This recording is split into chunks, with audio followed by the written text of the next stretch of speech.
Bismillahirrahmanirrahim. Assalamu alaikum student. My name is Asadur Rahman and we are studying about the chapter number 9 that is chemical equilibrium. हमने कहा था इस chapter में पढ़ना क्या है कि केमिकल इक्विलिब्रियम क्या है और ये कैसे एस्टेब्लिश होता है।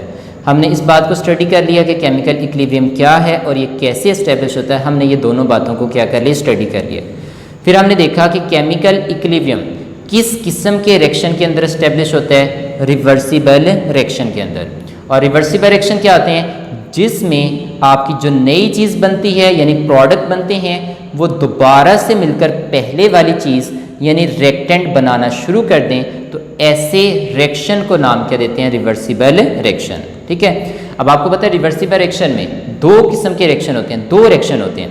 एक होता है जिसमें आपके रिएक्टेंट किस में कन्वर्ट हो रहे होते हैं, प्रोडक्ट में। ठीक है। तो जब आपके रिएक्टेंट प्रोडक्ट में कन्वर्ट हो रहे होते हैं तो आपका रिएक्शन आगे को चलता है, आप उसको नाम क्या देते हैं, फॉरवर्ड रिएक्शन। ठीक है। और जब आपके प्रोडक्ट किस में कन्वर्ट होते हैं, रिएक्टेंट में, तो आपका रिएक्शन किधर को चलता है, पीछे को, तो उस रिएक्शन को नाम क्या देते हैं, रिवर्स रिएक्शन। इसका मतलब रिवर्सिबल रिएक्शन में आपके पास दो रिएक्शन होते हैं, एक होता है फॉरवर्ड रिएक्शन और एक क्या होता है, रिवर्स रिएक्शन। ठीक है। तो आज रिवर्सिबल रिएक्शन के अंदर ये जो फॉरवर्ड और रिवर्स रिएक्शन है, हम इन दोनों के मैक्रोस्कोपी क्या करेंगे, करैक्टर को स्टडी करेंगे। ठीक है। तो अब स्टार्ट करते हैं। हमारे पास टॉपिक का नाम हो गया macroscopic characteristic of forward and reverse reaction, कि आपके फॉरवर्ड और रिवर्स रिएक्शन के जो मैक्रोस्कोपिक करैक्टर हैं वो कौन कौन से हैं। अब उसको स्टडी करने से पहले हम एक एग्जाम्पल लेते हैं और उस एग्जाम्पल से आपको वो सारे के सारे पॉइंट क्या आ जाएंगे, समझ आ जाएंगे। ठीक है। चलिए स्टार्ट करते हैं। मैं एक रिवर्सिबल रिएक्शन की एक एग्जाम्पल लेता हूँ। हम लेते हैं यहाँ पर डीकम्पोजिशन ऑफ कैल्शियम कार्बोनेट। ठीक है। डीकम्पोज का मतलब यहाँ पर क्या है, तोड़ना। कैल्शियम कार्बोनेट यानी कैल्शियम कार्बोनेट को यहाँ पर क्या करना है, तोड़ना है। किसके अंदर, क्लोज फ्लास्क के अंदर। तो अब आपने कैल्शियम कार्बोनेट लिया और कैल्शियम कार्बोनेट का फार्मूला क्या आता है, CaCO3। ठीक है। ये हमारे पास कैल्शियम कार्बोनेट आपने रिएक्शन के स्टार्ट पे ले लिया और जो चीज़ स्टार्ट पे लेते हैं उसे क्या कहते हैं, रिएक्टेंट। अब आपने इस कैल्शियम कार्बोनेट को लेने के बाद आपने इसको फ्लास्क के अंदर रखा, रखने के बाद उसका मुंह ऊपर से क्या कर दिया, बंद कर दिया। तो हमने इसको क्लोज फ्लास्क के अंदर लिया। लेने के बाद हमने इसको क्या करना शुरू किया, गर्म किया। जब गर्म किया तो आपको पता है गर्म करने पर फोर्स ऑफ अट्रैक्शन क्या आती है, वीक होती है। ठीक है।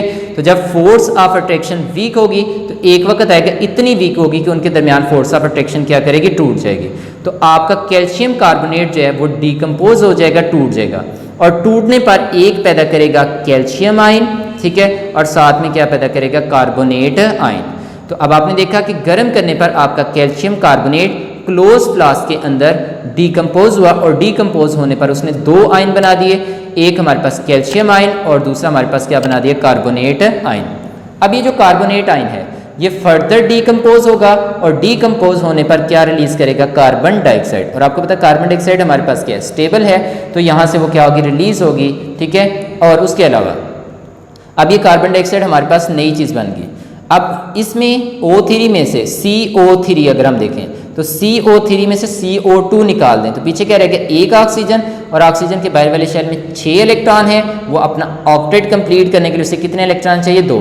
तो ये जो ऊपर -2 है, ये जो एक्स्ट्रा 2 इलेक्ट्रॉन थे वो ये ऑक्सीजन गेन कर लेती है, तो इस पर चार्ज किया जाता है -2, तो ये किस में कन्वर्ट हो जाता है, ऑक्साइड में। इसका मतलब आपका जो हमारे पास कार्बोनेट है वो कन्वर्ट हो गया कार्बन डाइऑक्साइड में और किस में कन्वर्ट हो गया, ऑक्साइड में। ठीक है।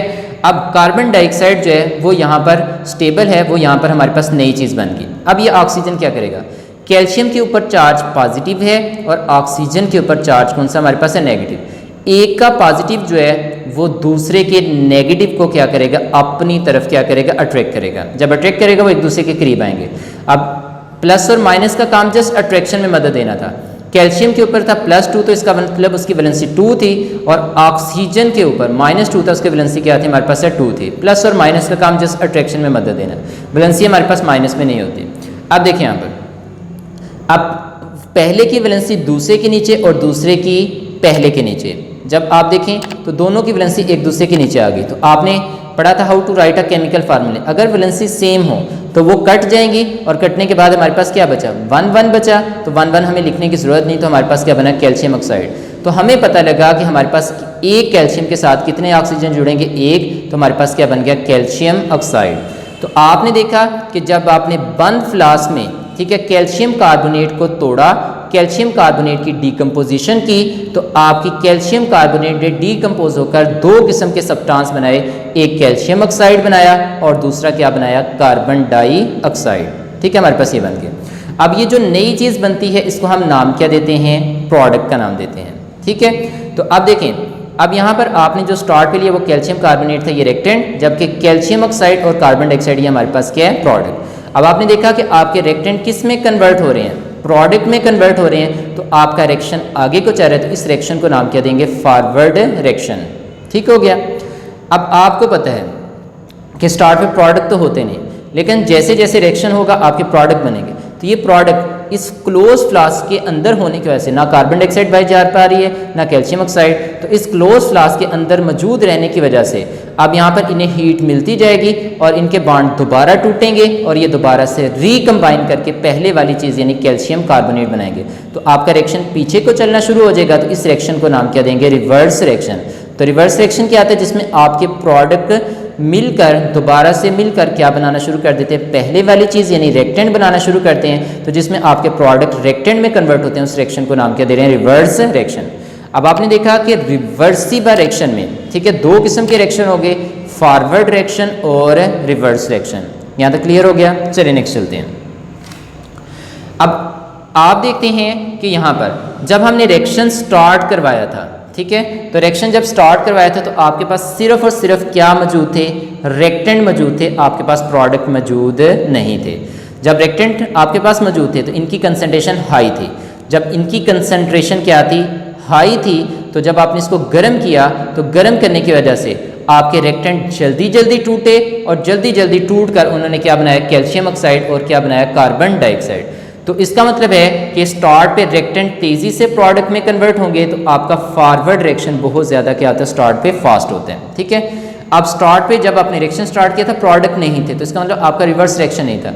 जैसे जैसे थोड़ी देर के बाद जैसे प्रोडक्ट बने तो प्रोडक्ट ने दोबारा से कंबाइन करके क्या बनाना शुरू किए, रेक्टेंट। तो अब स्टार्ट पे जब प्रोडक्ट थोड़े से बने तो आपके प्रोडक्ट की कंसंट्रेशन कम थी, जब कम थी तो वो फिर आस्ता आस्ता आपस में कंबाइन करेंगे और थोड़े मॉलिक्यूल आपस में क्या करेंगे, कंबाइन करेंगे। तो जब वो आस्ता आस्ता कंबाइन करेंगे तो आपके जो प्रोडक्ट है वो आस्ता आस्ता रेक्टेंट में कन्वर्ट होंगे, तो आपका जो रिवर्स रिएक्शन होगा वो क्या होगा, हमारे पास स्लो होगा। जब हमने रिएक्शन को क्या किया हुआ, स्टार्ट किया हुआ, इनिशियल स्टेज पर उसको स्टडी करें, तो इसका मतलब इनिशियल स्टेज पे आपके फॉरवर्ड रिएक्शन की जो स्पीड होती है वो क्या होती है, फास्ट होती है, जबकि जो आपके रिवर्स रिएक्शन की स्पीड क्या होती है, स्लो होती है। अब आपको पता है रेक्टेंट तेजी से किस में कन्वर्ट हो रहे हैं, प्रोडक्ट में। तो जब रेक्टेंट तेजी से प्रोडक्ट में कन्वर्ट होते जाएंगे तो आपके रेक्टेंट की कंसंट्रेशन क्या होती जाएगी, कम होती जाएगी। अब जब कम होगी तो फिर कम होने की वजह से फिर वो कम मॉलिक्यूल जो हैं या कम कंपाउंड जो हैं वो डीकम्पोज होंगे, और जब कम डीकम्पोज होंगे तो फिर हमारे पास कैल्शियम ऑक्साइड और कम हमारे पास कार्बन डाइऑक्साइड बनाएंगे। तो फिर आपकी रेक्टेंट की कंसंट्रेशन कम होने की वजह से आपका जो फॉरवर्ड रिएक्शन है वो क्या होता जाएगा, स्लो होता जाएगा। यानी इसका मतलब पहले फास्ट था, अब क्या हो गया, हमारे पास स्लो हो गया। ठीक हो गया। अब प्रोडक्ट पहले कम थे, अब क्या हो गए, ज़्यादा, क्योंकि रेक्टेंट तेज़ी से प्रोडक्ट बना रहे थे। जब प्रोडक्ट ज़्यादा हो गए तो आपके प्रोडक्ट जल्दी जल्दी कंबाइन किए और कंबाइन करके रेक्टेंट बनाना शुरू किए, तो आपका रिवर्स रिएक्शन क्या हो गया, हमारे पास है फास्ट हो गया। अब एक रिएक्शन क्या हो रहा है, एक रिएक्शन क्या हो रहा है, फॉरवर्ड रिएक्शन जो है वो आस्ता आस्ता वक्त गुजरने के साथ स्लो हो रहा है, और आपका जो रिवर्स रिएक्शन है वो आस्ता आस्ता क्या हो रहा है, हमारे पास है स्पीड अप हो रहा है। ठीक है, तो इसका मतलब है कि फॉरवर्ड रिएक्शन जो है वो आस्ता आस्ता स्पीड अप होते हैं, जबकि आपके जो रिवर्स रिएक्शन है वो क्या होते हैं, हमारे पास स्लो डाउन होते हैं। एक वक्त आता है, एक स्टेज आती है कि जिस स्टेज के ऊपर आपके फॉरवर्ड रिएक्शन की रफ्तार आपके रिवर्स रिएक्शन की रफ्तार के इक्वल हो जाती है, तो उस स्टेज को नाम क्या देते हैं, इक्विलिब्रियम का नाम देते हैं। अब मुझे बताएं यहाँ तक समझ आ गई। चलें अब हम इसकी मदद से जो हमारा टॉपिक है उसकी तरफ आते हैं कि फॉरवर्ड और रिवर्स रिएक्शन जो है उसके मैक्रोस्कोपिक करैक्टर क्या हैं। चलें स्टार्ट करते हैं। सबसे पहले फॉरवर्ड रिएक्शन को, अब आपको पता है फॉरवर्ड रिएक्शन जो है वो रिएक्शन में क्या चीज़ मिलकर क्या बनाती है। तो फॉरवर्ड रिएक्शन में क्या आता है कि आपके रेक्टेंट रेक करके या डीकम्पोज होकर क्या बनाते हैं, हमारे पास है प्रोडक्ट। तो जब आपके रेक्टेंट प्रोडक्ट में कन्वर्ट होते हैं तो उस रिएक्शन को नाम क्या देते हैं, फॉरवर्ड रिएक्शन। तो पहला करैक्टर हो गया कि ये वो रिएक्शन है जिसमें आपके रेक्टेंड रेक करके क्या बनाते हैं, हमारे पास है प्रोडक्ट बनाते हैं। तो इसका पहला करेक्टर हो गया कि जिसमें आपके रेक्टेंड प्रोडक्ट में कन्वर्ट हो, उस रिएक्शन को नाम क्या देते हैं, फॉरवर्ड रिएक्शन। पहला करेक्टर समझ आ गई। चलें, दूसरा करेक्टर भी आपको आता है। देखें रिवर्स रिएक्शन में क्या होता है, आपको पता है रिवर्स में आपके प्रोडक्ट क्या करते हैं, प्रोडक्ट जो है वो आपस में कंबाइन करके दोबारा से क्या करते हैं, पहले वाली चीज़ बनाते हैं, रेक्टेंड बनाते हैं। तो आपका रिएक्शन पीछे को चलता है तो उसको नाम क्या देते हैं, रिवर्स रिएक्शन। तो रिवर्स रिएक्शन का पहला पॉइंट क्या होगा कि इसमें प्रोडक्ट रेक करके क्या बनाते हैं, रेक्टेंड बनाते हैं। ठीक है, तो the reaction in which product react to form reactant, जिसमें आपके प्रोडक्ट रेक करके रेक्टेंड बनाए वो रिवर्स रिएक्शन, और जिसमें आपके रेक्टेंड रेक करके प्रोडक्ट बनाए वो कौन सा होगा, फॉरवर्ड रिएक्शन। ये दोनों पॉइंट एक दूसरे के उलट हैं, तो ज़रा इसको देख लें। ये पहला करेक्टर हो गया, पहला करेक्टर समझ आ गई। दूसरा करेक्टर पे आते हैं। अब इनकी डायरेक्शन क्या होगी, ठीक है। अब फॉरवर्ड रिएक्शन किस डायरेक्शन में मूव करेगा और रिवर्स रिएक्शन किस डायरेक्शन में मूव करेगा। अब देखें ये मेरा राइट साइड है और ये मेरी कौन सी है, लेफ्ट साइड। आप देखें जब फॉरवर्ड रिएक्शन है तो आपको पता है कि उसमें रेक्टेंड जो है वो मिलकर क्या बनाते हैं, प्रोडक्ट। तो आपका रिएक्शन जो है वो रेक्टेंड से स्टार्ट होता है। तो अब ये कौन सी साइड होगी, लेफ्ट साइड, और ये कौन सी होगी हमारे पास है, राइट साइड। ठीक है, अब ये राइट साइड है तो आपके रेक्टेंड किस में कन्वर्ट होते हैं, प्रोडक्ट में, फॉरवर्ड रिएक्शन में। तो आपका रिएक्शन जो है वो मूव करता है फ्रॉम लेफ्ट टू राइट। तो हमारे पास यहाँ पर होगा कि it goes from left to right या it move from left to right. आपका फॉरवर्ड रिएक्शन जो है वो मूव करता है लेफ्ट से राइट की तरफ, यानी रेक्टेंड से किसकी तरफ जाता है, प्रोडक्ट की तरफ। हो गया दूसरा पॉइंट। अगर रिवर्स रिएक्शन पे आ जाए तो ये क्या होगा, ये इसकी डायरेक्शन क्या होगी, ये किस डायरेक्शन में मूव करेगा।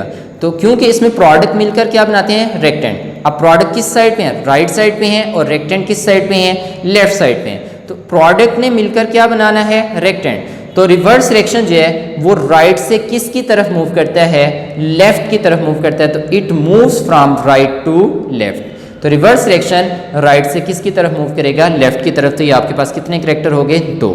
ठीक है, आप देख रहे हैं ये दोनों एक दूसरे के उलट ही आ रहे हैं। चलिए नेक्स्ट चलते हैं। अब आते हैं एट इनिशियल स्टेज। अब इनिशियल स्टेज पे क्या आपके फॉरवर्ड रिएक्शन की स्पीड फास्ट होती है, स्लो होती है। आपको पता है कि स्टार्ट पे जो रेक्टेंड की कंसंट्रेशन क्या होती है, बहुत ज़्यादा हाई होती है। तो हाई होगी तो आपके रेक्टेंड जल्दी जल्दी किस में कन्वर्ट होंगे, प्रोडक्ट में। तो आपका फॉरवर्ड रिएक्शन बहुत ज़्यादा क्या होता है, फास्ट होता है। तो देखें concentration of reactant is high so forward reaction is very fast. तो रेक्टेंड की कंसंट्रेशन हाई होने की वजह से आपका फॉरवर्ड रिएक्शन क्या होता है, बहुत ज़्यादा फास्ट होता है। तो आपका ये पॉइंट बन गया कि at initial stage the rate of forward reaction is very fast. ठीक है, अब रिवर्स रिएक्शन के लिए अगर हम यही बात करें तो रिवर्स में देखें, क्योंकि उसमें आपके प्रोडक्ट ने मिलकर क्या बना रहता है, रेक्टेंड। तो स्टार्ट पे तो प्रोडक्ट होते नहीं, थोड़ी देर के बाद जब इनिशियल स्टेज पे थोड़ा सा रिएक्शन होता है तो आपके प्रोडक्ट थोड़े से बन जाते हैं, तो उसकी कंसंट्रेशन कम होगी। जब प्रोडक्ट कम होंगे तो फिर वो आस्ता आस्ता कंबाइन करके रेक्टेंड बनाएंगे, और थोड़े कंपाउंड जो हैं वो रेक करके क्या बनाएंगे, रेक्टेंड बनाएंगे।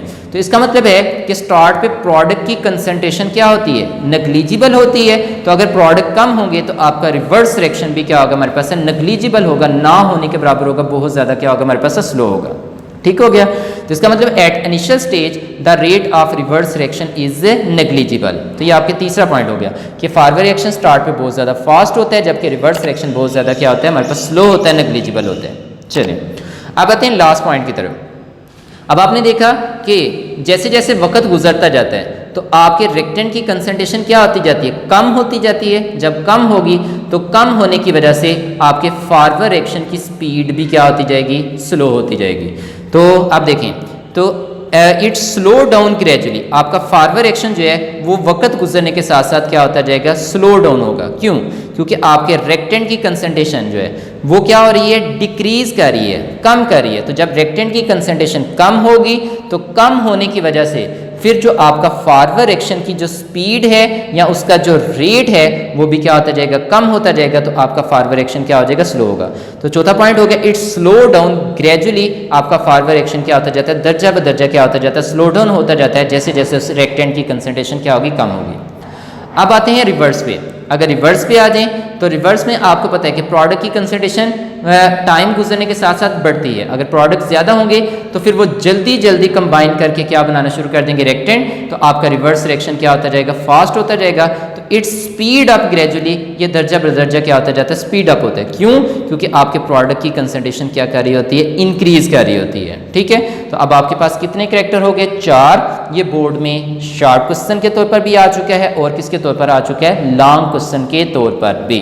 तो आप इसे अच्छे तरीके से देख लें। आपकी बुक के ऊपर ये पैराग्राफ में यही बातें लिखी हैं, आप इसको यहाँ से रीड कर लें। अगर आपको ना समझ आए तो आप पूछ लें।